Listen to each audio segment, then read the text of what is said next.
আজি হল 27 ডিসেম্বৰ আৰু আজি স্পেশাল রিভিজন অর্থাৎ ভোটার বিশেষ সংক্ষিপ্তির যি ভোটার তালিকা ড্রাফট লিস্ট সেই লিস্টখন কিন্তু প্রকাশ পাইছে। গতিকে আপুনি যদি এজন ভোটার হয় তেনে ক্ষেত্ৰত আপোনাৰ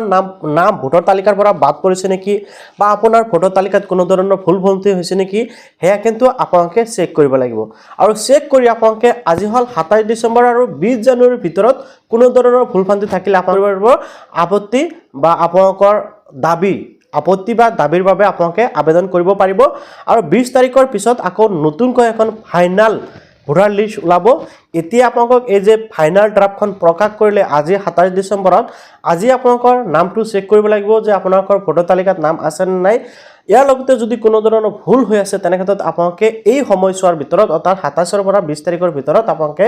সংশোধনৰ বাবে কি কৰিব লাগিব আবেদন কৰিব লাগিব। ঠিক আছে, তাৰ পিছতে আহি আপোনাৰ ফাইনাল লিষ্টখন প্ৰকাশ পাব। যদি আপোনালোকে এই কামসমূহ নকৰে আপোনাৰ লিষ্টত নামটো আছে নে নাই আপোনাৰ নামত কোনো ধৰণৰ ভুল ভ্ৰান্তি হৈ আছে নাই সেয়া যদি আপোনালোকে এতিয়া চেক কৰি নলয় তেনে ক্ষেত্ৰত কিন্তু আপোনালোকে 26ৰ ভোটত হয়তো ভোটদান কৰিব নোৱাৰিব। গতিকে এই বিষয়টো আপোনালোকে একদম সহজতে নল'ব। আপোনালোকে যদি স্পেশাল ৰিভিজনত অংশগ্ৰহণ কৰিলে অৰ্থাৎ আপোনালোকে যেটো নেকি আপোনাৰ এছআৰ হল এছআৰত অংশগ্ৰহণ কৰিলে তেনে ক্ষেত্ৰত এতিয়া আপোনালোকে ড্ৰাফট লিষ্টখন এবাৰ চেক কৰক। লগতে আপোনালোকৰ ভোটাৰ আইডি কাৰ্ডখনো চেক কৰিব লাগিব যে কোনো ধৰণৰ ভুল আছে নেকি। যদি ভুল নাই আপোনালোকে একো কৰিব নালাগে। যদি ভুল আছে তেনে ক্ষেত্ৰত আপোনালোকে 20 জানুৱাৰীৰ ভিতৰত ইয়াৰ বাবে আকৌ আপত্তি দাখিল কৰিব লাগিব, অন্যথা আপুনি সমস্যাৰ সন্মুখীন হ'ব। যে নহওক আশা কৰোঁ আপোনালোকে বুজি পাইছে সকলোৱে। তো এতিয়া প্ৰথমতে মই আপোনালোকক দেখুৱাইছোঁ যে আপোনালোকৰ যেটো নেকি কেন্দ্ৰ সেই কেন্দ্ৰৰ ভোটাৰ তালিকাটো আপোনালোকে কেনেকৈ চাব পাৰিব যে আচলতে কোনসকল মানুহৰ নাম আছে কোনসকল মানুহৰ নাম কৰ্তন হৈছে তেনেকুৱা ধৰণৰ হৈছে নেকি কৰ্তন হৈছে নেকি সেইসমূহ আপোনালোকে চেক কৰিব লাগিব। তো এতিয়া মই আপোনালোকক মোবাইলৰ জৰিয়তে দেখুৱাই আছোঁ। স্পেশাল ৰিভিজনৰ ভোটাৰ লিষ্টখন বা ড্ৰাফট লিষ্টখন ডাউনলোডিং কৰাৰ বাবে আপোনালোকে জাষ্ট কি কৰিব ইলেকশ্যন কমিশ্যন অফ ইণ্ডিয়াৰ ৱেবছাইটলৈ আহিব লাগিব। ইয়াতে অহাৰ পিছত আপোনালোকে জাষ্ট কি কৰিব এই যিটো অপশ্যন আপোনালোকে দেখিবলৈ আছে ছাৰ্ভিচৰ তলতে ডাউনলোড ইলেক্টৰ ৰুলছ আপোনালোকে এই অপশ্যনটোৰ ওপৰত ক্লিক কৰি দিব। অ'কে, এই অপশ্যনটোৰ ওপৰত ক্লিক কৰাৰ পিছত আপোনালোকৰ সন্মুখত এনেকৈ আহি যাব। তো ফাৰ্ষ্ট টাইম ইয়াৰ পৰা ষ্টেটটো চিলেক্ট কৰিম আমি আসামটো চিলেক্ট কৰাৰ পিছত ইয়াৰ পৰা আপোনালোকে চাওক ইয়াৰ অফ ৰিভিজন আপোনালোকে ইয়াৰ অফ ৰিভিজনত 2026 হৈ আছে আপোনালোকে 26ত ক্লিক কৰি 25 কৰি দিব লাগিব, 26ত নহয়। তাৰপিছত ৰোল টাইপ অপশ্যনত যেতিয়া ক্লিক কৰিব এটা চাওক আপোনালোকে দেখিবলৈ আছে ছাপ্লিমেণ্ট 3 2025 আপোনালোকে যেটো দেখাইছে এইটোত ক্লিক কৰিব লাগিব। এইটো হ'ল ড্ৰাফট ৰুল 2025 আৰু ফাইনাল ৰুলটো ওলাইছিল এইটো আগৰ, কিন্তু আপোনালোকে ছাপ্লিমেণ্ট ৰুল যেটো দেখাইছে 2025 3 এইটো। তাৰপিছত ইয়াৰ পৰা আপোনালোকে ডিষ্ট্ৰিক্টটো চিলেক্ট কৰি দিয়ক। দেন আপোনালোকে ইয়াৰ পৰা আপোনালোকৰ এছেম্বলিটো সিলেক্ট কৰিব লাগিব। এছেম্বলিটো সিলেক্ট কৰাৰ পিছত ইয়াৰ পৰা আপোনালোকে লেংগুৱেজটো অলৰেডি সিলেক্ট হৈ থাকিব। দেন আপোনালোকে তলত আহিব, তলত আহি আপোনালোকে দেখিব লৈছে part number and part name আপোনালোকে আপোনালোকৰ ভোট কেন্দ্ৰৰ নাম ইয়াৰ পৰা আপোনালোকে সাৰ্চ কৰিব লাগিব। এইটো অপশ্যনত সাৰ্চ অপশ্যন দেখিব লৈছে ইয়াৰ পৰা আপোনালোকে সাৰ্চ কৰিব পাৰিব। ওকে, নামটো লিখি আপোনালোকে সাৰ্চ কৰিব। মই জাষ্ট এনে দেখুৱাই দিছোঁ ৰেণ্ডমলি। তো আপোনালোকে সাৰ্চ কৰাৰ পিছত আপোনালোকৰ যেটো নেকি ভোট কেন্দ্ৰ সেই ভোট কেন্দ্ৰত আপোনালোকে এনেকৈ টিক লগাব। মই যেনেকৈ টিক লগাই দিছোঁ, টিক লগোৱাৰ পিছত ওপৰফালে আহি এই যেটো কেপচা দেখিছে কেপচাটো এই বাকচত আপোনালোকে এণ্টাৰ কৰিব লাগিব। কেপচাটো এণ্টাৰ কৰাৰ পিছত আপোনালোকে ডাউনলোড সিলেক্ট PDF যেটো অপশ্যন দেখিছে ইয়াতে ক্লিক কৰিব লাগিব আৰু আপোনালোকৰ এখন লিষ্ট ডাউনলোডিং হ'ব। ঠিক আছে, এনেকৈ ষ্টাৰ্ট প্ৰগ্ৰেছ আহি গৈছে। আপুনি জাষ্ট অলপ ৱেইট কৰিলে ইয়াতে চাওক মোৰ কিন্তু লিষ্ট এখন ডাউনলোডিং হৈ গ'ল। তো মই লিষ্টটো ওপেন কৰি আপোনালোকক দেখুৱাই আছোঁ। ইয়াতে আপোনালোকে দেখিবলৈ পাইছে ধুনীয়াকৈ পৰিপূৰক থিৰো আৰু ইয়াতে আপোনালোকে এবাৰ ভালকৈ পঢ়ি চাব কি কৈছে বিশেষ সংক্ষিপ্ত সংশোধন 2025 চনৰ নিৰন্তৰ উন্নীতকৰণৰ সংশোধন 3ৰ যোগ বাদ আৰু শুধৰণিৰ তালিকা। ইয়াতে তিনিটা বস্তু উল্লেখ কৰা হৈছে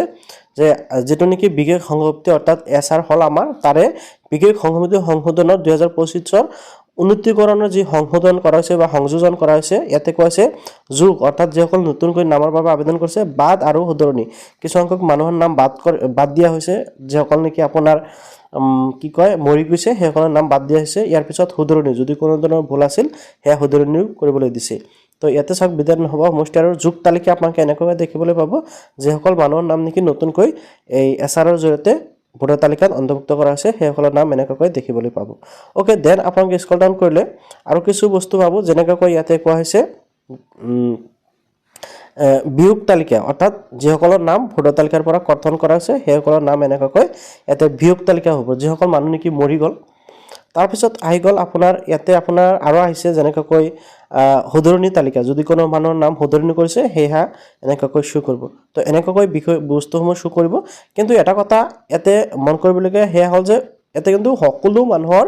নাম শ্ব' নকৰে অৰ্থাৎ যিসকলৰ নাম নেকি অলৰেডি ভোটাৰ তালিকাত আছে সেইসকলৰ নাম ইয়াতে শ্ব' কৰা নাই এতিয়া আপুনি কেনেকৈ জানিব যে আপোনাৰ ভোটাৰ তালিকাখনত বা ভোটাৰ কাৰ্ডখনত কোনো ধৰণৰ ভুল ভ্ৰান্তি হৈ আছে নেকি অৰ্থাৎ আপোনাৰ নামটো ভুল হৈছে নেকি বা এড্ৰেছ ভুল হৈছে নেকি যদি আপোনালোকে সেয়া চেক কৰিব বিচাৰে তেনেক্ষেত্ৰত আপোনাৰ ভোটাৰ আইডি কাৰ্ডখন অৰ্থাৎ ইপিক কাৰ্ডখন আপোনালোকে ডাউনলোডিং কৰিব লাগিব তো আপোনালোকে ভোটাৰ কাৰ্ডখন কেনেকৈ ডাউনলোডিং কৰিব পাৰিব সেই প্ৰচেছটো মই এতিয়া আপোনালোকক দেখুৱাই আছোঁ ভোটাৰ আইডি কাৰ্ডখন মোবাইলৰ জৰিয়তে ডাউনলোডিং কৰাৰ বাবে আপোনালোকে ইলেকশ্যন কমিশ্যন অফ ইণ্ডিয়াৰ এই যিখন এপছ আছে এই এপছখন ডাউনলোডিং কৰিব লাগিব আৰু এই এপছখন কিন্তু নতুন এপছ হয় আপোনালোকে ডাউনলোডিং কৰিব মই আপোনালোকৰ বাবে মোৰ টেলিগ্ৰাম চেনেলত বা হোৱাটছআপ চেনেলত দি ৰাখিম অথবা আপোনালোকে ডাইৰেক্ট কি কৰিব প্লে ষ্টৰত আহি যাব প্লে ষ্টৰত আহি আপোনালোকে যাৰ চাৰ্চ কৰিব ECI নেট আপোনালোকে ECI নেট বুলি লিখি চাৰ্চ কৰিব প্ৰথম যেটো ৱেবছাইট দেখিবলৈ পাইছে এপছ দেখিবলৈ পাইছে ECI নেট আপোনালোকে এপছটো ইনষ্টল কৰিব মই অলৰেডি ইনষ্টল কৰি ৰাখিছোঁ ইনষ্টল কৰি জাষ্ট আপোনালোকে ওপেন কৰিব ওপেন কৰাৰ লগে লগে আপোনালোকৰ সন্মুখত কেনেকুৱাকৈ শ্ব' কৰিব ইয়াৰ পৰা আপোনালোকে সকলো ধৰণৰ কামেই কৰিব পাৰিব যেনেকৈ প্ৰথমত আছে ভোটাৰ ৰেজিষ্ট্ৰেশ্যন ট্ৰেক ইউৰ এপ্লিকেশ্যন অৰ্থাৎ আপুনি এপ্লিকেশ্যন কৰিছিল এইটো একচেপ্ট আপোনাৰ ৰিজেক্ট হ'ল এই সময় আপোনালোকে ইয়াৰ পৰা চাব পাৰিব তো আজি আমাৰ মেইন যেটো কাম সেয়া হ'ল যে ভোটাৰ আইডি কাৰ্ডখন কেনেকৈ ডাউনলোডিং কৰিব পাৰিব অৰ্থাৎ নতুন যিখন নেকি ভোটাৰ আইডি আছে এইখন কেনেকৈ ডাউনলোডিং কৰিব পাৰিব এতিয়া ভোটাৰ আইডি কাৰ্ডখন ডাউনলোডিং কৰাৰ বাবে আপোনালোকে এই যেটো অপশ্যন দেখিবলৈ পাইছে ডাউনলোড ই ভোটাৰ কাৰ্ড ইপিক আপোনালোকে ঠিক আছে ইয়াৰ ওপৰত ক্লিক কৰিব এতিয়া ফাৰ্ষ্ট টাইম আপোনালোকে ইয়াতে লগইন কৰিব লাগিব লগইন কৰাৰ বাবে আপোনাৰ ৰেজিষ্টাৰ মোবাইল নাম্বাৰ দি আপোনালোকে লগইন কৰিব লাগিব আৰু যদি আপোনাৰ ৰেজিষ্টাৰ নাই তেনেক্ষেত্ৰত আপোনালোকে নিউ ইউজাৰ অপশ্যনত ক্লিক কৰি দিব ওকে নিউ ইউজাৰ অপশ্যনত ক্লিক কৰি ইয়াতে আপুনি আপোনাৰ মোবাইল নাম্বাৰটো বহাই দিব লাগিব মোবাইল নাম্বাৰটো বহাই দিয়াৰ পিছত আপুনি সেন্ড অ'টিপি অপশ্যনত ক্লিক কৰিব সেন্ড অ'টিপি অপশ্যনত ক্লিক কৰাৰ লগে লগে আপোনাৰ মোবাইলত অ'টিপি আহিব আৰু ইয়াতে চাওক মোৰ ভোটাৰ এক্সিট অৰ্থাৎ মোৰ এই মোবাইল নাম্বাৰটো অলৰেডি ৰেজিষ্টাৰ হৈ আছে যেটো ভোটাৰ হেল্পলাইন নাম্বাৰ এপছ আছিল সেই এপছটো যদি আপোনালোকৰ ৰেজিষ্টাৰ আছে তেনেক্ষেত্ৰত সেই ৰেজিষ্টাৰ মোবাইল নাম্বাৰ জৰিয়তে আপোনালোকে লগইন কৰিব পাৰিব ইয়াতে মই মোবাইল নাম্বাৰ বহাই দিলোঁ সেন্ড অ'টিপি অপশ্যনত ক্লিক কৰি দিলোঁ ইয়াতে কিন্তু মোৰ অ'টিপি আহি যাব অ'টিপিটো বহাই লগইন কৰিব লাগিব অ'টিপিটো মই এণ্টাৰ কৰি দিছোঁ এতিয়া জাষ্ট মই লগইন অপশ্যনত ক্লিক কৰি দিম লগইন অপশ্যনত ক্লিক কৰাৰ পিছত ইয়াতে মোৰ ইপিক নাম্বাৰ শ্ব' কৰিছে মই জাষ্ট ইয়াৰ পৰা ষ্টেটটো শ্ব' কৰিম অৰ্থাৎ আপুনি যাৰ ভোটাৰ আইডিটো ডাউনলোডিং কৰিব সেইজনৰ ইপিক নাম্বাৰ ইয়াতে আপোনালোকে বহাব পাৰিব ধৰক অন্যজনৰ কৰিব তেনেক্ষেত্ৰত আপোনালোকে এনেকুৱাকৈ মানে কেনচেল কৰি দি আপুনি নতুনকৈ টাইপ কৰিব পাৰিব ঠিক আছে তো আপোনাৰ নিজৰ হ'লে তেনেকুৱাকৈ আপোনাৰ ইপিক নাম্বাৰটো অলৰেডি শ্ব' কৰিব আপুনি জাষ্ট ইয়াৰ পৰা ষ্টেটটো চিলেক্ট কৰিব ষ্টেটটো চিলেক্ট কৰাৰ পিছত আপোনালোকে ফেচ ডিটেইলছ অপশ্যনত ক্লিক কৰি দিব ফেচ ডিটেইলছ অপশ্যনত ক্লিক কৰাৰ পিছত আপোনাৰ তলত কিন্তু এনেকুৱাকৈ আপোনাৰ ডিটেইলছসমূহ শ্ব' কৰিব ঠিক আছে আপোনাৰ মোবাইল নাম্বাৰ কোনটো লিংক হৈ আছে লগতে আপোনাৰ নেম ফাদাৰ্ছ নেম এইসমূহ আপোনাৰ শ্ব' কৰিব আপুনি জাষ্ট প্ৰচেড অপশ্যনত ক্লিক কৰিব লাগিব প্ৰচেড অপশ্যনত ক্লিক কৰাৰ পিছত আপোনাৰ ভোটাৰ আইডিৰ সৈতে যেটো মোবাইল নাম্বাৰ লিংক হৈ আছে সেই মোবাইল নাম্বাৰত কিন্তু এটা অ'টিপি আহিব মোৰ অলৰেডি অ'টিপি আহিছে অ'টিপিটো জাষ্ট ইয়াতে আপোনালোকে বহাব লাগিব অ'টিপিটো বহাই আপোনাক জাষ্ট ডাউনলোড এণ্ড ভেৰিফাই অপশ্যনত ক্লিক কৰি দিয়ক ওকে ডাউনলোড এণ্ড ভেৰিফাই অপশ্যনত ক্লিক কৰাৰ লগে লগে আপোনাৰ ভোটাৰ আইডি কাৰ্ডটো কিন্তু ডাউনলোডিং হৈ যাব আপোনালোকে দেখিবলৈ পাইছে আপোনালোকৰ সন্মুখত এনেকৈ ডাইৰেক্ট ভোটাৰ আইডি কাৰ্ডখন ডাউনলোডিং হৈ যাব তো আশা কৰিছোঁ আপুনি নিশ্চয় বুজি পালে যে ভোটাৰ আইডি কাৰ্ডখন কেনেকৈ আপোনালোকে ডাউনলোডিং কৰিব পাৰিব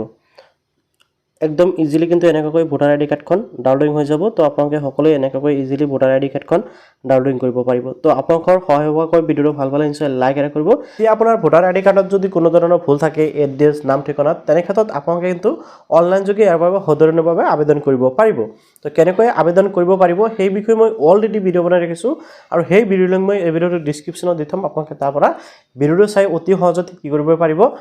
আপোনাৰ যদি কোনো ধৰণৰ কাৰেকশ্যন কৰিব লাগে আছে আপোনালোকে ইজিলি কাৰেকশ্যন কৰি ল'ব পাৰিব তো ভিডিঅ'টো ভাল পালে নিশ্চয় লাইক কৰিব আৰু এনেকুৱা ইম্পৰ্টেণ্ট ভিডিঅ'সমূহ পাবলৈ চেনেলটো ছাবস্ক্ৰাইব কৰিবলৈ পাহৰি নাযাব